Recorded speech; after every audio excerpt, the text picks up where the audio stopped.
once we make the decision to step away from the safety and the security of our home or our home village or small community, suburb, whatever it is, we are truly never the same. Because with travel, you begin a whole new range of experiences. Some are joyous, for sure. Some are also rather fearful. And if you have a bit of arrogance at the beginning, you are certainly humbled by travel because you are subjected to people that you would normally never know. And that could be your fellow travelers.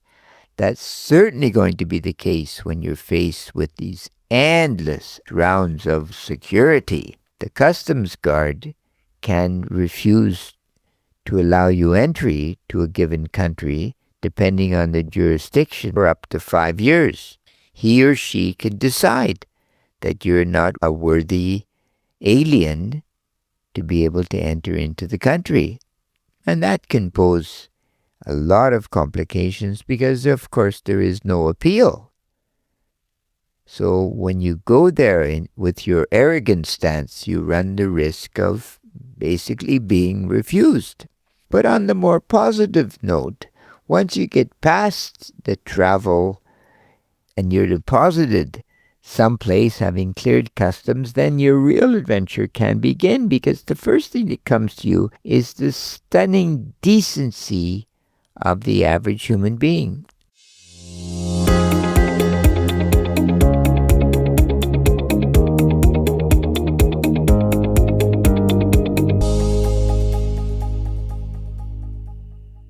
People, wherever you go, want to help you. And they want to guide you on your path. Now, yes, there are the unscrupulous and the people that will take advantage of you and try and take a disproportionate amount of your money. But many times, that's the nature of the beast. These people have less than you, and you look like you have more, and they want to take some of that away. Very seldom will you run into such a risk that your life is in danger, for sure. But you are gaining new experience on how you can be bilked or stolen from. And it won't happen a second time, usually. So that's another experience of travel, a maturation, how to protect your private property. But inside the country, as I said earlier, you are filled with this sense that people are decent and they're going to show you around. I exceptionally like homestays. I've done this in India a number of times, for example, and you get the homestay plus for a little bit of extra money, sometimes for free, but sometimes for a little extra money. People will show you around Varanasi in Calcutta, Gantok in Sikkim, exotic places like this. And they will describe what it's like to be a local individual in this given environment. Absolutely fantastic. Fantastic experience.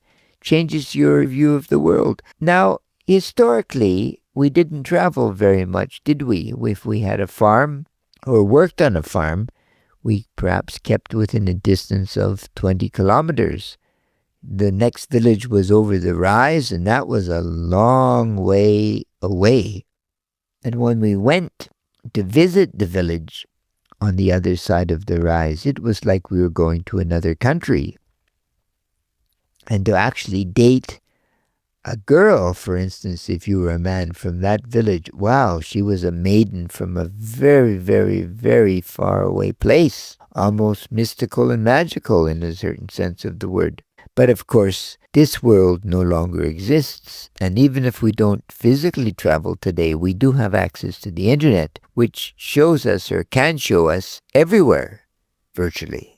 And there is some question in the long term whether people will physically travel more or travel less. And that also will pose some risk because you can be given a false image of a place on the internet. Of course, it can be promoted in such a way as to be encouraging, like a Disneyland. But away from the touristic centers. I mean, what is life really like for the average person? You will never know for sure because you're being encouraged just to go to those areas.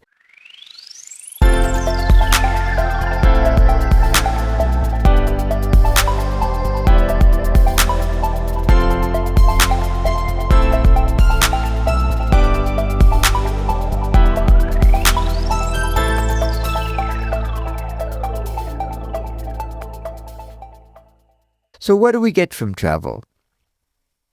Firstly, we're allowed to be a little bit brave. So if we are a fearful individual, like I am, for instance, I was always a bit fearful as a child, you gain bravery because you're going to cross all these borders with these strange people, strange customs official, police, and otherwise, and you're going to have to keep it together. You have to know where your documents are, and you're going to have the correct visas and papers, etc. So then, once you're in another land and experiencing a different culture, you're going to have to be able to navigate where to stay, what to do, if you're going to go to a different university in another country, all of those things, right? The second thing travel gives you is a realization that we're all the same. Whether we're pink, orange, blue, or red, our skin tone I'm referring to, certainly we forget that our blood is red. So we are all the same. We all want basically the same thing. We want to be in love with ourselves and society. We want to be safe. We want to have an interesting cultural experience. We want to ensure that our families are fine. We're all the same. So then comes the question, of course, where is war from? Well, war most times is from economic benefit, isn't it? Really. Has been historically. People at the top benefit. If it's not financially, they benefit when it comes to power. And the people that fulfill those obligations of war are usually the young, especially men. They suffer and they die. And we're told this makes you a man. It makes you feel brave when you're confronted with death. This was the line that they used for people during the First World War, when millions of young men were damaged forever. If they weren't killed, they were ruined psychologically. The First World War was apparently a horrible war. I'm sure the Second World War was equally as pernicious, but the First World War took a whole generation of very romantic-minded men and destroyed them, truly destroyed them, in these horrific conditions for 4 years on the Western Front. Even today, it's not properly documented.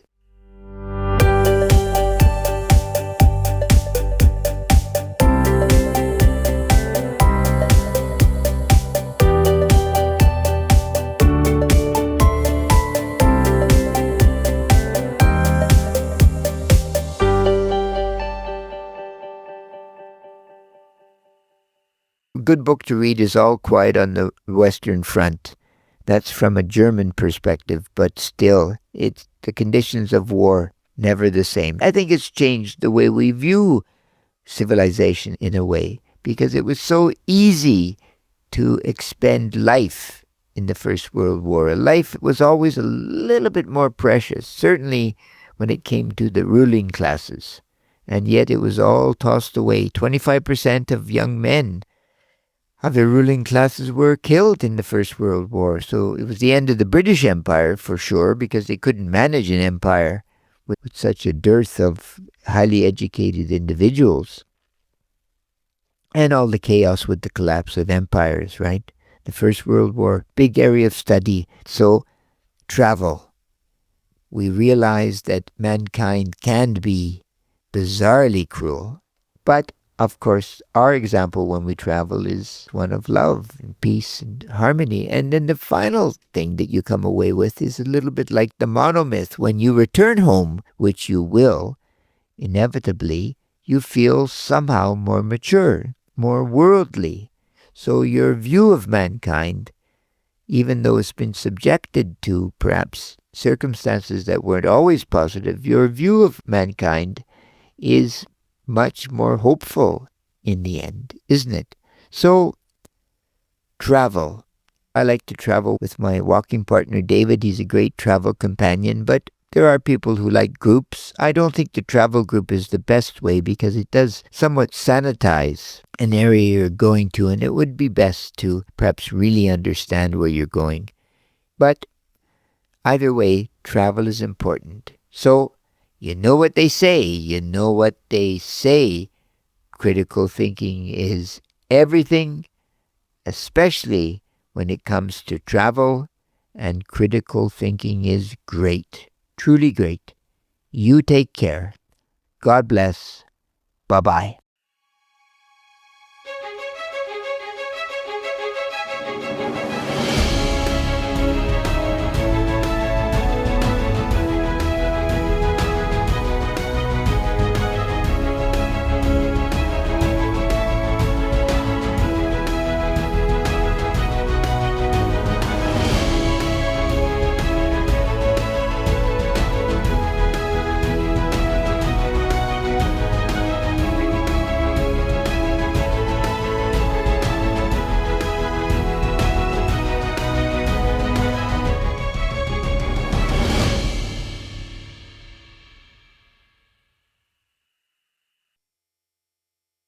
Hello, everyone. Leon here. This is the 30th day of our El Camino journey. The weather this morning was a little bit cool, but it subsequently got quite warm. And today we went from Samos to Porto Marine. Now, Samos has a stunning Benedictine monastery, and Porto Marine, where we're staying this evening, is actually a brand new town, even though it dates from the 12th century. It was actually rebuilt. We will post something on our line page so you can actually see. It's quite a fascinating tale. So overall, it was a good day. We walked quite a bit because we're approaching, of course, the end of phase 1 of our journey in going to Santiago de Compostela. Now, today we'd like to talk a little bit about travel and what travel has meant to perhaps David and myself and what it means to all of us. Now, travel truly does open one's eyes. Now, you can certainly read a book and you certainly can go to the internet. A person to follow is Rick Steves, ricksteves.com. He's very good. But by the same token, there is nothing like real travel. Because when you really travel, your whole experience changes totally. And I was born in a very, very small village. And the first time I traveled internationally, I was around 16 years old. And as a child, we were told that Canada was the absolute best country in the world. No question. But once I traveled, I began to realize that there were many best countries in the world, with different cultures, with different ideas. And I think the news media many times tends to divide us, and we think there's me and the others. But once you get there, be it may if you go to Israel or if you go to Russia, you'll find that people are just like you and me. If I cut my arm, the blood is red. If I go to Africa, a man cuts his arm, the blood is also red. So we're just people struggling, but we will never know this without travel. And travel when you're young, even if you can take a gap year after you've finished high school. Why? And don't make it a vacation. Actually travel. Spend some time. Spend 6 months or a year. Why? Because travel will change you and it'll humble you. You'll realize that you are not precious when it comes to the other 8-point-something billion people on this planet. Each of us is precious and special.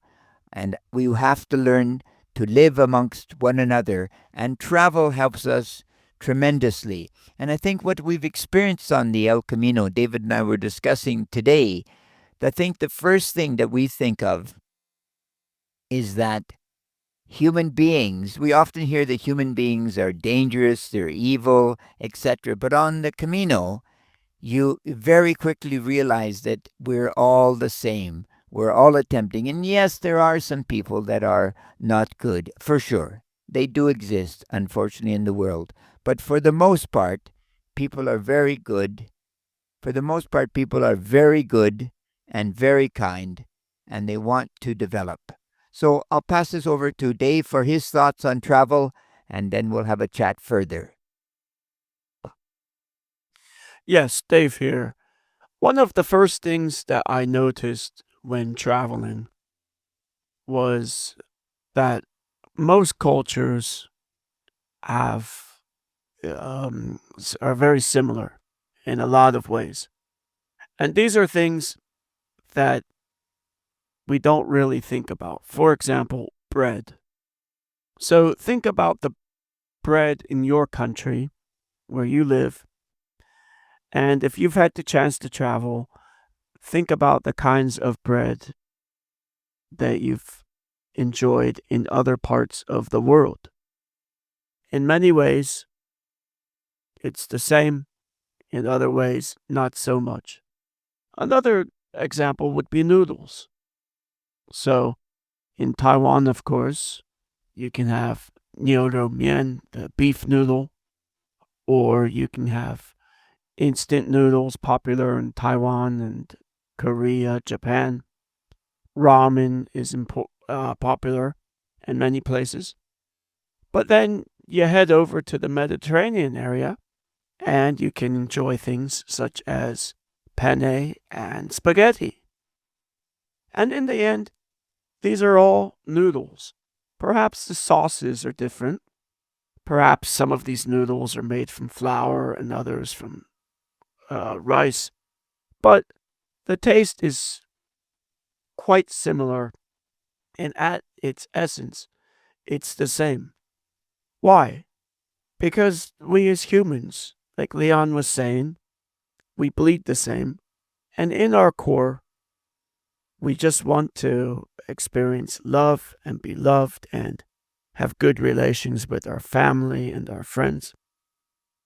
And I think travel really helps to show us this. When I was in university, one of the things I enjoyed was when uh, foreign students would come over to the university and spend a semester studying there. There were some Danish students, for example, who spent a semester in my small university in Pennsylvania. And I got to know them well, and I showed them some of the customs in my country.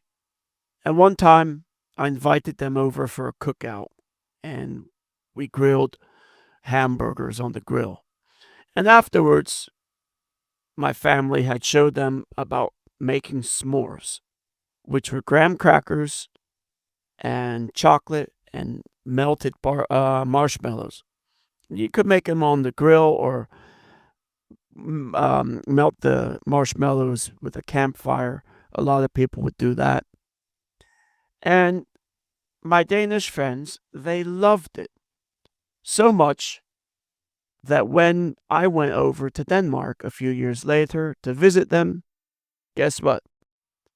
They said, let's have a cookout, just like the one you had for us. And we did.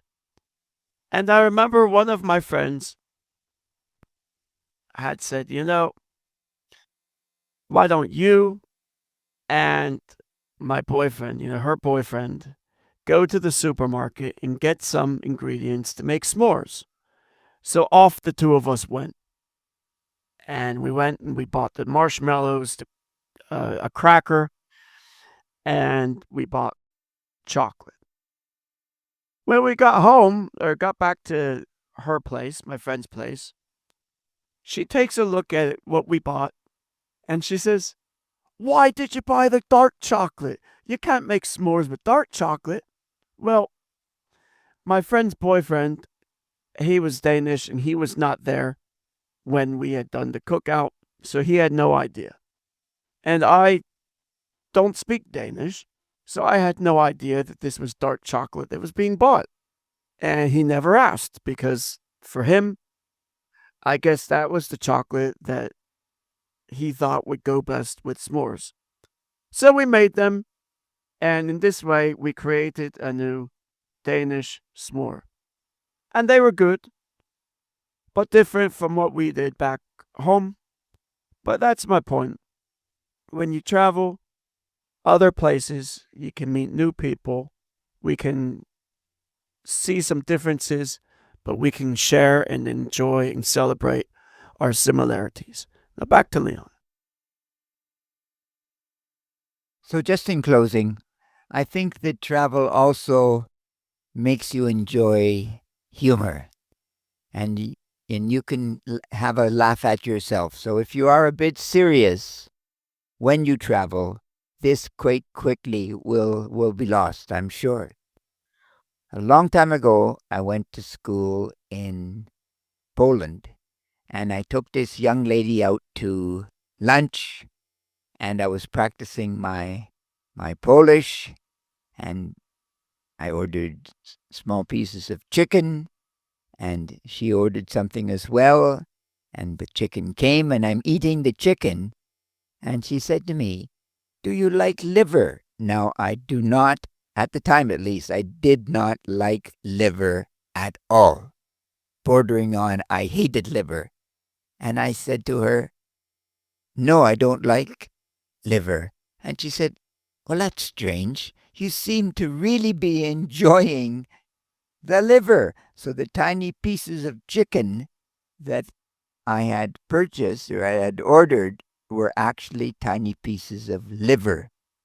And I was totally embarrassed, and of course proceeded to, to impress the girl, proceeded to eat the entire plate of liver. And it actually did change my perception of liver after that. But I'll never forget this story because it made me extremely humble. And that's, I think, what travel is really good at.